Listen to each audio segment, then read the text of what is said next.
Hello friends, my name is Roscoe Bindleton, and I've been traveling with my friends Effendra, Murtaugh, and Poppy. In the last episode, we won the respect of the disgusting goblin horde by killing one of their leaders. We made friends with some ogres, and we started heading back on the trail when we noticed an old lady being harassed. Auntie Axel, we have to save her. Yeah, looks like she's getting shook down. I'll handle this, I have a great deal of charisma.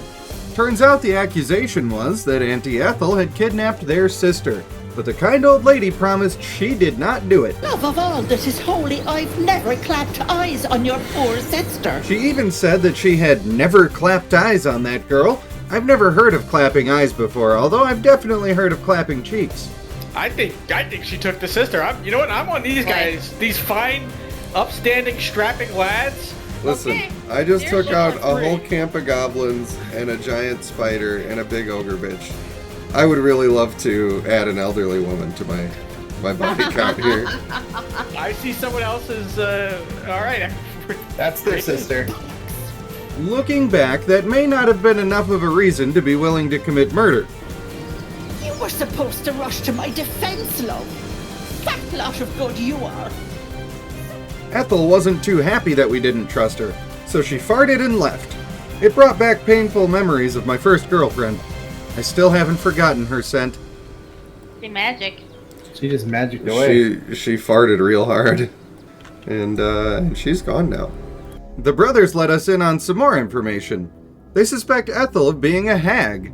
Their words, not mine. And they believe their sister Mayrina had approached Ethel to resurrect her dead husband. At that point, I sort of tuned them out because I just knew that Effendra and Murtaugh are going to want to learn more about resurrecting people. I swear, I'm going to have to turn into a holy man to make up for the sins of my party.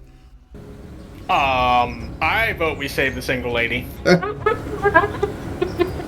The boys told us they would find their sister on their own, and they ran off in a tantrum. We heard some traps explode, and we knew they were hurt, but honestly, they were kind of jerks, so I wasn't going to bother checking it out. They should learn to be nice to heroes like us. Effendra had an odd feeling that something was watching us, but we had nothing to go on but a gut feeling, and the place looked relatively nice, so I felt like everything was fine. I guess I should have paid more attention to the whole thing where those guys got blown to smithereens by traps. This place was loaded with them. I donated some blood to the wetlands and tried to avoid the water from then on. So don't walk in the water is what we've learned here today. One of the brothers, Demir, wasn't as lucky as I was with the traps. I found his corpse on the trail and I suddenly had a bad feeling about this area. A cleaver, a gold doubloon, and an apple, and he was gonna go fight a witch? Come on, man. It looked bright and happy, but I was sure now that there was some nasty business going on. As I made that realization, Effendra got into a bit of a heated debate with a frog, and she almost died about it too. Have you ever looked at a common frog and thought that battling it would be difficult? I really don't think that Murtaugh and Effendra thought that was going to be a concern. But no, this fight was actually close. The frog was nearly impossible to hit, and he was capable of deflecting magic. Then Murtaugh got the old poison ball to the chest, and it was time to get serious. We really weren't able to hit this frog with anything. Only a perfect strike would work. Luckily, Effendra had the cure for that problem. Magic Missile doesn't require accuracy. It will always hit its target because of magic reasons. Hey, I can't know everything, but I do know this frog got fried, and we were happy about it. So he disappeared at these steps. Hey look, shabby wooden doors. What could be behind there? We barged into the house knowing Auntie Ethel would be inside. Sure, she could disappear into a stinky green cloud, but she was still an old lady. We weren't too worried. We saw right away that Mayrina was inside as well, and Ethel was force-feeding her. You guys don't make this easy for me. Me. Okay, all right. I'm the tiebreaker here. And I like Mike's response. The lady doesn't need to be true. I love Keep your own little nose in your own little dish, Petal. You know, I can handle the fact that I was stabbed by spike traps that were likely covered in feces to infect the wounds. I can handle the fact that Ethel blasted ass on my party.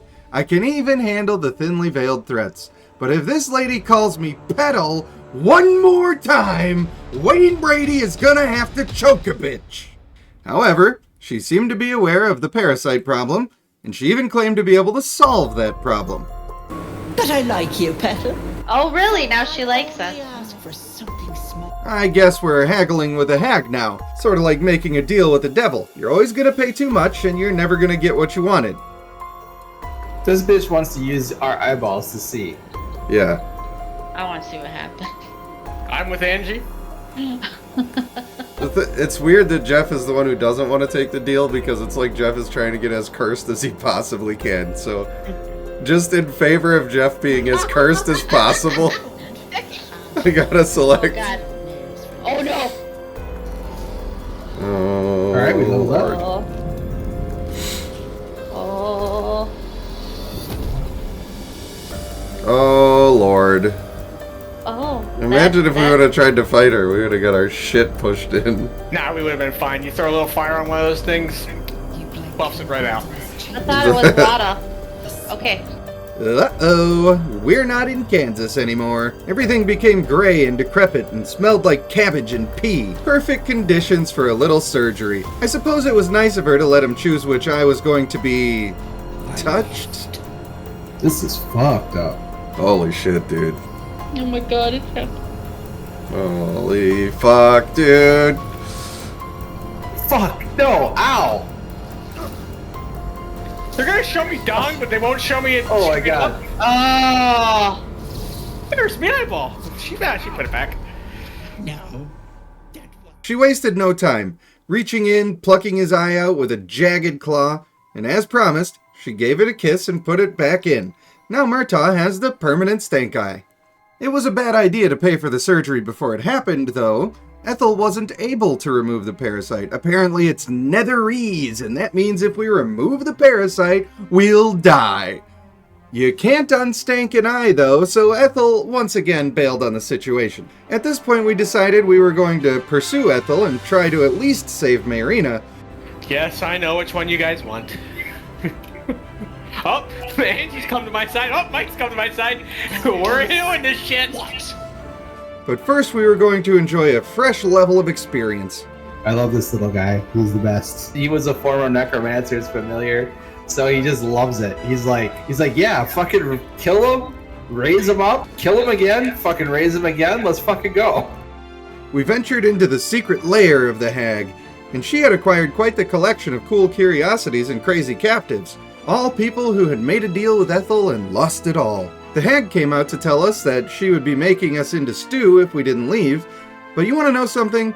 If she'd ruined all these other people's lives and murdered countless innocent people, then she wouldn't be so happy to give us 47 chances to leave unless she knew that we were a threat. She pulled a classic Ethel move and ran away again. I took that time to offer aid to a quivering elf. He was unfortunately extremely racist against dragon people. This guy thinks I'm a monster because I'm a dragon. Damn. I'm going to roar at him. No,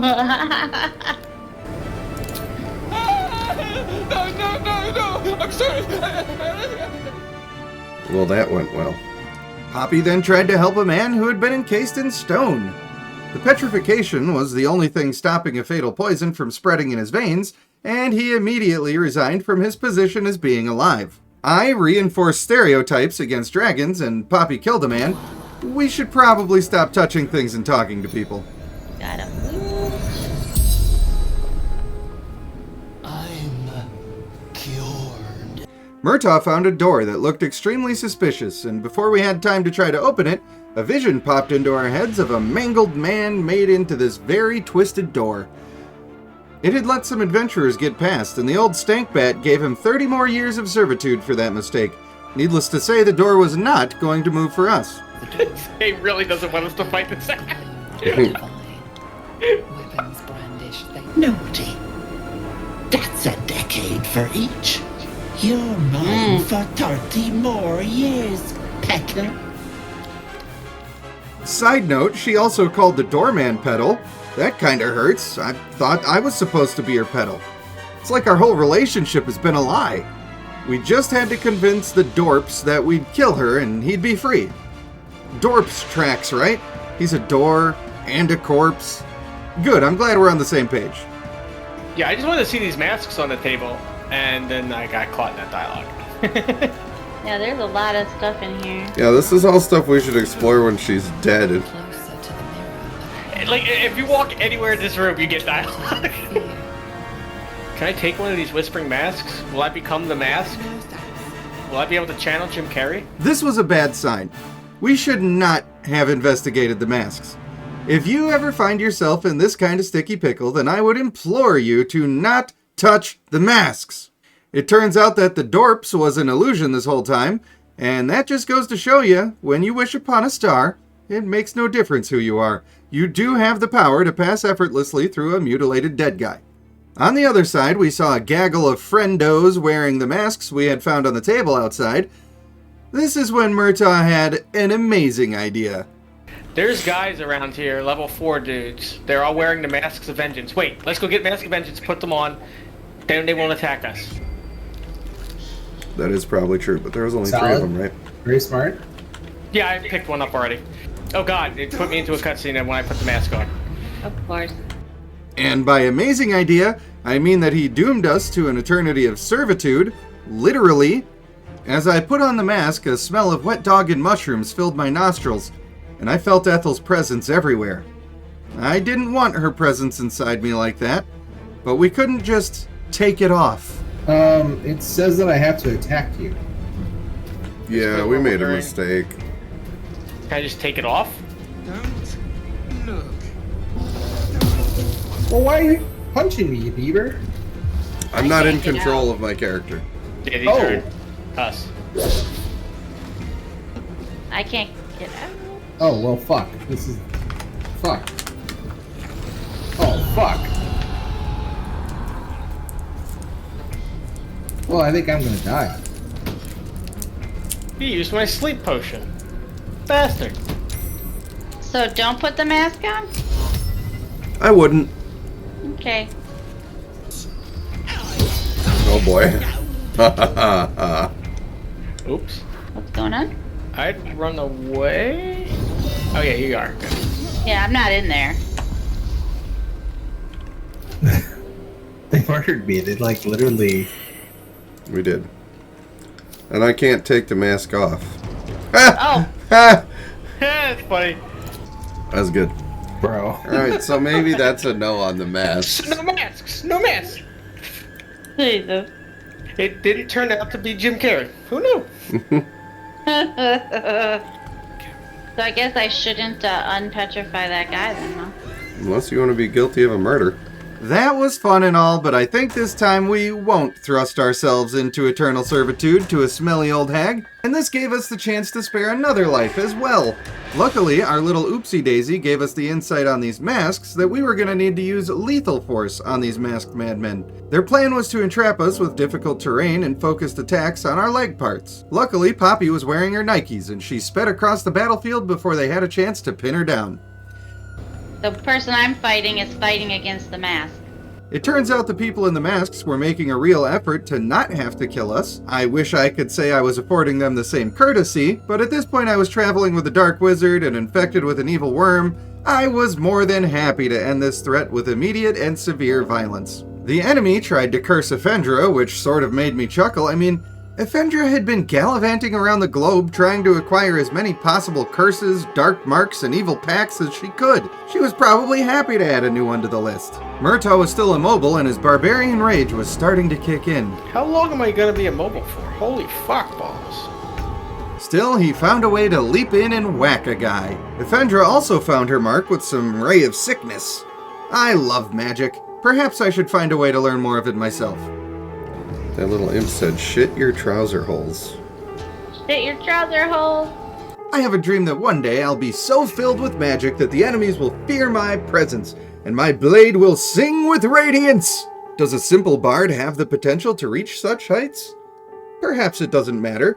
Maybe the pursuit of lofty goals is the truly noble course of action. Whether we can achieve them or not is secondary. Speaking of goals, the masked devil in the back had succeeded in their quest to end Poppy's life. That's going to require some attention. I knew I needed to switch into healer mode, and I was ready for it. I was not ready for the enemy to also start healing. These goons were a lot more formidable than I had originally suspected. Effendra was not too pleased to see Poppy dying on the ground, so she headed up to give the enemy several back shots of magic missile. I tried to match that power, but I'm no dark wizard. Still, I skeeted just enough warlock sauce to do some damage with Eldritch Blast. God goddamn fucking whore bitch. Just barely, I spied with my lizard eye quite an explosion on the opposite side of the battlefield. I should have known it was Murtaugh. Are you okay? I just caught that guy and killed him in one hit. Oh my god. Not to be outdone, I snapped a crossbow bolt into a man's ear hole. Perfect fit. The enemies weren't joking around. They murdered Shovels in cold blood. Oh no! Shovel! Shovels! The battle had been a difficult one, but we were able to smuggle a victory out of it. I think Effendra was cranky because she just met Jesus, and she really wanted to take a nap, but I kept remembering the travesty that occurred when we had our little siesta at the Emerald Grove. We came back completely shut out from any further contact, and I did not want that to happen again. Can we long rest? Bruh. Bro, I don't have okay, look, I literally have no spells. Like, I'm gonna be absolutely useless if we don't long rest. I'm just saying I'm gonna be real unhappy if that makes it so we can't do this. Oh, what's gonna make it not okay? We can't beat it anyway if I can't even do anything. If I don't have any spells. We haven't fought her yet. You know how hard she is. I don't have any spells. Maybe you'll understand me better if I say it in half orc. I don't have any spells. That's how I attack, is through using spells. I know, but that's why you have cantrips, my dude. Oh my fucking god. I cannot end while party members in the danger zone. Danger zone. We didn't get to have a long rest, although I had offered to concede my position on the matter. Instead, we took a fun little jump down a path covered in schmengus and exploding flowers. Damn. So I went to disarm one and I hit a different one with my body. Well, now we know. What did I hear? What was that sound? Oh, Shovel has having a rough time. Shovel. Bro. Shovel! To commit suicide. Oh, bro. It can't ever be easy when you're tracking a powerful hag through her lair, huh?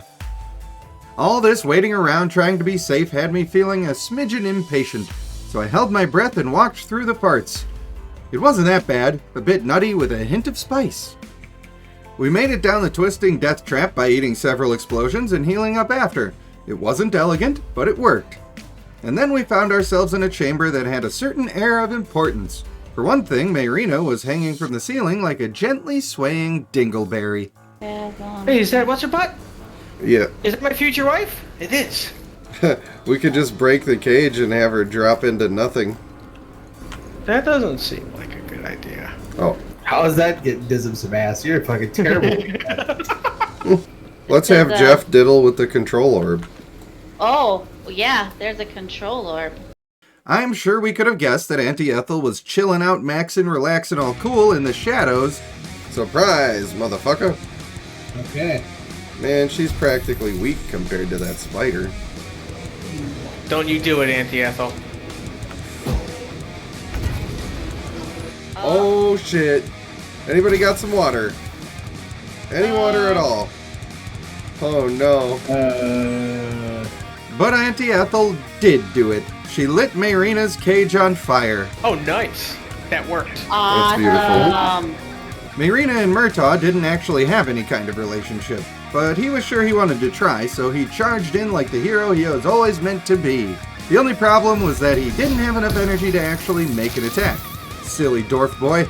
That being said, Effendra had been casting a suspiciously large amount of spells for someone who was completely out of spells. Ethel was knocked down by the ice knife, but she stood up and made a rather weak swing against Murtaugh.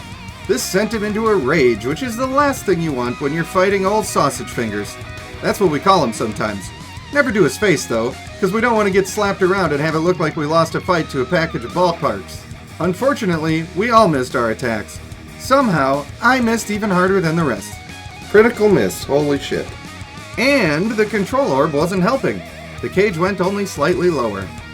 You must always keep your head up when the path looks grim. We kept our eyes on the prize, and Murtaugh turned things around with a genuine dwarven wackadoodle. Let's fucking go. You guys just fucked her up. My incredible skill with a bow meant that the rocks behind Ethel were littered with arrows at this point. God damn it, dude. My guy. In fact, I could bore you to death with the long and veiny tale of how we continued to miss attacks for an extended period of time. That's right, I got a stiff shot in on her, and it's a good thing. I was teetering on the edge of being a spectator in this situation. I hit Murtaugh with a little heel and noticed the cage was beginning to lower once again. The power of positive thinking. I feel like you had a reckless abandon from my life there. Yeah. I think I'm just gonna shove you off the edge. Wait. Ethel was on the verge of death, and she knew it, so she called a timeout, which I honestly did not realize was an option when you were in the fight to the death. She went on to tell us that she wouldn't have actually died because she can always come back, and she also admitted that it sucks hard having to try to come back, so she'd rather spare herself the trouble and dance off into the night. Murtaugh really wanted to save the lady. He loves ladies. And Ethel offered us great power if we let her keep the maiden. Ability score plus one. No. Yo, ability score plus one? We're gonna sacrifice a woman for ability score And plus a one. baby! Listen, I'm a necromancer. I'm about that ability score. Let's fucking go. Or we could do number 5. Yeah. I'll have it all. Murtaugh decided he'd have the power and the lady. With an inspired roll of the dice, Murtaugh had successfully used his new stank eye powers to save the girl and get the power. Holy shit. That was so good. That was awesome. Oh, and she's so bad. Oh no! Oh. Unfortunately, Mayrina was incredibly upset with us. She had been convinced that Ethel was going to bring her husband back to life. As if. And we wished Ethel good luck in her travels. The payment was fair in our opinion, and Effendra didn't want to eliminate any potential sources of dark power. It looked like Murtaugh's plans for a freshly laid egg of love would not be hatching into a dove. Instead, it would be scrambled into an omelet by Captain Crazy Pants of the SS Husband Hysteria. You know what? Now that I see her face. Oh shit! Fuck this bitch. I mean, that's true. That's fucking true, though. She don't get to go have a schmushmortion just because she wants to fucking have her husband back. Unacceptable. So, which one of us is gonna yeet her into the chasm? I love how Jeff's just getting free necromancy shit everywhere we go. Right? It's like it was meant to be. They're like, you know what, actually, we should make him a vampire necromancer and not even give him a choice. Neo, I wanna resurrect this bitch. If we have found this wand and we think it can work, let's do it. Fuck it. You can. Originally, I approached Mayrina to try to smooth things over, but it turns out that wand was going to help me resurrect her husband. It definitely did help me do that, but this lady is only interested in attractive guys. She wasn't gonna settle for some greasy corpse. So I offered to keep him. You know, to help. I thought you were going to help. I thought. Yeah, you thought.